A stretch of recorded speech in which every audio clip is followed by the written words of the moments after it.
বিশ্ব বাংলা কনভেনশন সেন্টারে ১৬ চিকিৎসকদের ৩ দিনের সম্মেলন।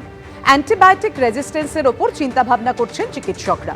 ভুয়ো ড্রাগের ব্যবহার বন্ধ করায় সচেতনতায় প্রচার। অনুষ্ঠানে ছিলেন রাজ্য সরকারের স্বাস্থ্য দপ্তরের প্রতিনিধিরাও।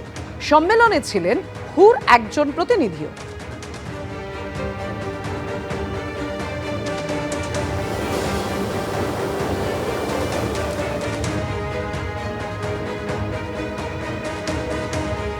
ফেক মেডিসিন এবং অ্যান্টিবায়োটিক রেজিস্ট্যান্স, আজকে এটা যদি আমরা কন্ট্রোল না করি, দিয়ে আমাদের বাবা মা, আমাদের সন্তানের মৃত্যু হবে। এই যে জায়গাটা আমরা টাচ করছি, এই জায়গার মধ্যে যদি যে ব্যাকটেরিয়া রয়েছে সেটা যদি রেজিস্ট্যান্ট টু অল অ্যান্টিবায়োটিক্স হয়, আমার যখন গলাটা ব্যথা করছে সেই সময় যদি আমি ফেক মেডিসিন খাই, তাহলে যে ব্যাকটেরিয়াল গ্রোথ হবে, সেই ব্যাকটেরিয়াল গ্রোথে আমি হয়তো বেঁচে যাব, কিন্তু আমার সন্তান, আমার বয়োজ্যেষ্ঠ বাবা মার মৃত্যু হবে।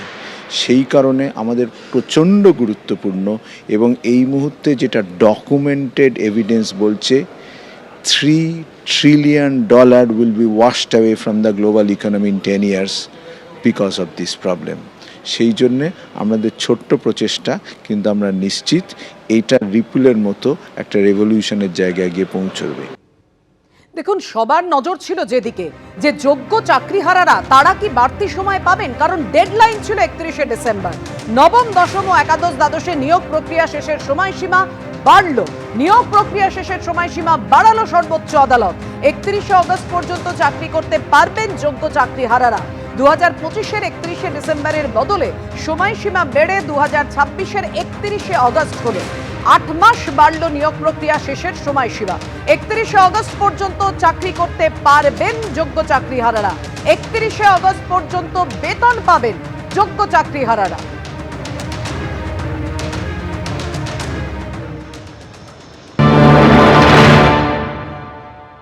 31শে ডিসেম্বর পর্যন্ত সুপ্রিম কোর্টের লাস্ট গাইডলাইন্স ছিল। আমরাও জানতাম যে এসএসসির পক্ষে সেটা সম্ভব করা, মানে শেষ করা সম্ভব নয়। তার জন্য এসএসসিকে যেতেই হবে এক্সটেনশনের জন্য, কিন্তু আমরা একটু আশঙ্কিত ছিলাম যে কি হবে, আসলে আদৌ এক্সটেনশন দেবে কিনা, কোর্টের মর্জির উপর ডিপেন্ড করছে সব কিছু। তার জন্য আমরাও লয়ার দিয়েছিলাম এবং সেটা এক্সটেনশন হয়েছে। তো তার জন্য স্বাভাবিকভাবে একটু স্বস্তি, কারণ হচ্ছে যদি 31শে ডিসেম্বরের মধ্যে শেষও হলো না, আবার সব কিছু আটকেও গেল, তো সেক্ষেত্রে একটা বড় সংখ্যক শিক্ষক শিক্ষিকা যারা সম্পূর্ণ নিরপরাধ হওয়ার পরেও চাকরি হারিয়েছে, তারা কিন্তু ভীষণভাবে ক্ষতিগ্রস্ত হতো এবং তাদের খুবই ক্ষতিগ্রস্ত তার জায়গা যেত। কারণ আমরাও চেয়েছিলাম যাতে এক্সটেনশন হয় এবং আমরাও লয়ার দিয়েছিলাম, তো এক্সটেনশনটা হয়েছে, এটাকে আমরা পজিটিভলি নিচ্ছি। এখনও সুযোগ আছে, যারা যোগ্য শিক্ষাকর্মী শিক্ষক শিক্ষিকা আছে এসএসসি 2016 প্যানেল, তাদের যোগ্য তালিকাটা এখনও কান্দরে কলকাতা হাইকোর্টে মামলা চলছে, সেখানে প্রকাশ করলে তারা সেই তালিকা অ্যাপ্রুভ করে সুপ্রিম কোর্টে পাঠিয়ে দেবে, সবার চাকরি ফিরে যাবে। কিন্তু মুখ্যমন্ত্রী চান কেবলমাত্র অযোগ্য যারা টাকা দিয়েছে, যারা ঘুষ দিয়েছে, তাদেরকে বাঁচাতে হবে। 1806 জন কি অযোগ্য শিক্ষকদের তালিকা, জনগণের করের টাকা এই অযোগ্য শিক্ষকদের দেওয়া হয়েছে। আমি বিচারকদের অনুরোধ করব, সুপ্রিম কোর্ট হাইকোর্ট, যে মাননীয় মুখ্যমন্ত্রীর বিরুদ্ধে স্বতঃপ্রণোদিতভাবে ব্যবস্থা নিন। জনগণের করের টাকা খরচা করে তিনি এদেরকে বেতন দিয়েছেন, কেন চাকরি চুরির দায় নিয়ে মুখ্যমন্ত্রীকে গ্রেপ্তার করা হবে না? দেখুন, 8 মাসের এক্সটেনশন এরা যে প্রসেসের মধ্যে দিয়ে আমাদের নিয়ে যাচ্ছে SLST 2, তার জন্য প্রয়োজন ছিল, এবং এটা যে হবে আমরা জানি। ফ্রেশ সিলেকশন অ্যাফোরসেট পোস্ট, অর্থাৎ 2016 প্যানেলের যে ভ্যাকান্সি ছিল সেই ভ্যাকান্সিতে ফ্রেশ সিলেকশন লিখে নিয়ে আসলো, ফ্রেশ রিক্রুটমেন্ট নিতে পারলো না টাইমের মধ্যে। এই যত প্রক্রিয়া কেবলমাত্র অযোগ্যদের বাঁচাও, নিজেদের গদি বাঁচাও, চাকরি চুরির দুর্নীতি কোনো মিলিয়ে দাও। এখন ভোট আসছে 26 সালের, মিলিয়ে দাও, গুলিয়ে দাও, ওদের চাকরি দরকার নাই। কারণ মুখ্যমন্ত্রী শিক্ষকদের চাকরি দিতে চান না, তিনি সেই টাকা দিয়ে খেলা করবেন, মেলা করবেন, দান খয়রাতি করবেন, ভিক্ষা দেবেন, আর যোগ্য শিক্ষকদের মারবেন। কারণ সুপ্রিম কোর্ট বলেছিল যারা অযোগ্য তাদের বেতন ফেরত দেওয়ার কথা, এখনও পর্যন্ত বেতন ফেরত দিয়েছে?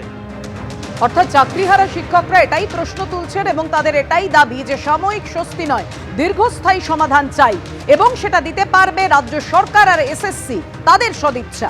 নবম, দশম ও একাদশ দ্বাদশে নিয়োগ প্রক্রিয়া শেষের সময়সীমা বাড়ালো সুপ্রিম কোর্ট। 31শে অগস্ট পর্যন্ত চাকরি করতে পারবেন যোগ্য চাকরিহারারা এবং সবেতনে। 2026-এর 31শে অগস্ট পর্যন্ত সময়সীমা বাড়ল। 8 মাস নিয়োগ প্রক্রিয়া শেষের সময়সীমা বাড়ালো সুপ্রিম কোর্ট।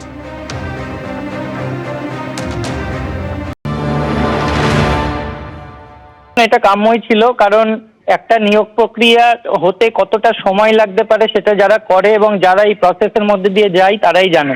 এটা কখনোই 2-3 মাস, 4 মাস, 5 মাসে একটা নিয়োগ প্রক্রিয়া শেষ হওয়ার মতো নয়। আর যেখানে এতগুলো লিটিগেশন আছে, কোর্টে প্রতিনিয়তই বিভিন্ন ইস্যু নিয়ে কেস হচ্ছে, সেখানে এটা এত তাড়াতাড়ি সম্ভব নয়। সেই জন্য একটা আনুমানিক যে ক্রাইটেরিয়া এবং টাইম লাইন দেওয়া ছিল কমিশনের তরফ থেকে, সেই অনুযায়ী স্বস্তি আমরা এগুলোকে বলে সাময়িক স্বস্তি। আমরা এরকম স্বস্তি চাই না, আমরা চাই চাকরির স্থায়িত্ব। অবশ্যই একটা এক্সটেনশন হয়েছে, যেটা আমাদের মাথার মধ্যে চলছিল একটা টেনশন যে 31শে ডিসেম্বর আর কিছুদিন বাকি, তারপরেই জীবনটা হয়তো একেবারে নষ্ট হয়ে যেতে চলেছে, সেইটা থেকে খানিকটা সময় পাওয়া গেল। এক্সট্যান্ডেলে শিক্ষামন্ত্রী লিখেছেন, নবম, দশম এবং একাদশ দ্বাদশে শিক্ষক নিয়োগ মামলায় গুরুত্বপূর্ণ রায় সুপ্রিম কোর্টের। সর্বোচ্চ আদালত নিয়োগ প্রক্রিয়া 31শে অগস্টের মধ্যে শেষ করতে নির্দেশ দিয়েছে, যা মুখ্যমন্ত্রী মমতা বন্দ্যোপাধ্যায়ের সঠিক দিক নির্দেশের প্রতি আস্থার উজ্জ্বল দৃষ্টান্ত। আর এই সময়সীমার মধ্যে আগের শিক্ষকরা আগের মতোই কাজ চালিয়ে যেতে পারবেন। বিচারপতি সঞ্জয় কুমারের বেঞ্চের এই নির্দেশে পরিষ্কার, West Bengal central school service commission স্বচ্ছতা এবং দায়বদ্ধতার সঠিক পথেই এগোচ্ছে।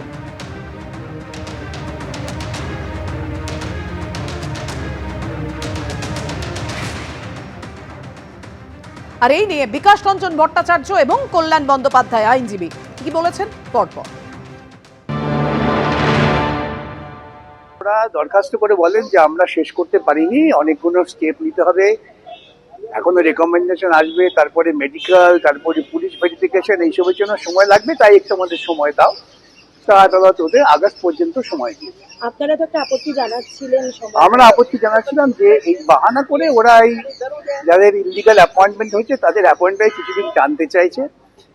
আর যেটা আদালতকে বলা যায় না, আমাদের মনে হচ্ছে সে সামনে নির্বাচনে ওরা এটাকে একটা হাতিয়ার করার চেষ্টা করবে, কিন্তু এটা ওদের পক্ষে বয়ে রাঙি হবে। সুপ্রিম কোর্টকে আমরা দেখালাম যে আমরা সব স্টেপ নিয়েছি, সেটা একটা প্রসেসের মধ্যে আছে। তো যেমন আমরা 11-12-এর ফাইনাল লিস্ট, সিলেক্ট লিস্ট আমরা 7 জানুয়ারিতে বার করতে পারবো এবং 15 জানুয়ারি থেকে আমাদের কাউন্সিলিং করতে 4 মাস লাগবে। 19-এর লিস্ট বার করতে, ফাইনাল লিস্ট বার করতে আমাদের মিডল অফ মার্চ হয়ে যাবে, আর তারপরে 4 মাস কাউন্সিলিং লাগবে। তা সুপ্রিম কোর্ট ওই জন্য 31 আগস্ট পর্যন্ত, যেটা 31শে ডিসেম্বর পর্যন্ত ছিল, সেটাকে এক্সটেন্ড করে দিয়েছে এক্সটেনশন। এবং এই 31 ডিসেম্বর পর্যন্ত যারা যারা চাকরিতে ছিল তারা চাকরিটা 31 আগস্ট পর্যন্ত করতে পারে। অতৃপ্ত আত্মার জন্য আমাদের এই সমস্ত হচ্ছে। জজ সাহেব জিজ্ঞাসা, অতৃপ্ত what is the spelling, what is the how to আটার, মানে অতৃপ্ত আত্মা, আনস্যাটিসফ্যাক্টরি সোল। এই যে যারা করছে, বিকাশবাবুরা যাদের মামলা করছে, সিপিএম এর লোকগুলো, সব আনস্যাটিসফ্যাক্টরি সোল, বুঝতে পারছো না? কোথাও কোনো সাকসেস নেই ওদের। প্রক্রিয়াটা প্রায় 40,000 মতো অ্যাপয়েন্টমেন্ট হবে, তার মধ্যে আনটেন্টেড কত আছে? হার্ডলি 12,000। বাকিটা তো ফ্রেশারদের জন্য যাবে। 28,000 নতুন ছেলে মেয়ে চাকরি পাবে পশ্চিমবাংলায়। ওদের বক্তব্য হচ্ছে ইলেকশন পর্যন্ত কোনো কিছু করতে দেবো না, ঘেঁটে দে, সব ঘেঁটে ঘুটে দে। এবিপি আনন্দ, এগিয়ে থাকে, এগিয়ে রাখে।